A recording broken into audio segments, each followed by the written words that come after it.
Hello, welcome back to the third part of the unboxing of the Hobbii Advent Calendar for 2021. As you can see, I did not get this week's one finished, but I did get enough so you can see the pattern that it makes, and that's the width, and I'm still on the first two balls, so I think there's going to be well and truly enough. Quite a good pattern to follow. It is a drop stitch, so it's the same on both sides, and it's not excessively dense, but I think it'd be good as a like for drying dishes and stuff. So that's how much I got done that. Hopefully I finish that this week. So on to the next one. Here it is. So I'm going to turn around so you can see and open it up.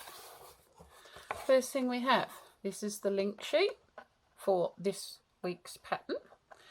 I went online. It makes a neck warmer, and I'm really not going to use the neck warmer. So I looked through their free patterns and I came across this one. It's called the Dream and Shine Scarf. And this is the yarn. So what I'm going to do, I'm going to make it as wide as what I have yarn for. We're using Zafira. And there's 3 balls of that. And then there is 2 cones of the Party Deluxe. So you use these 2 together so you get a bit of sparkle. We also have a nice pair of scissors, upside down, try that, and we have a tag, 2 tags actually, to put onto your work, and that is what is in this week's parcel. And I will do another unboxing for the last one and hopefully have everything ready to show you. All right, that's it.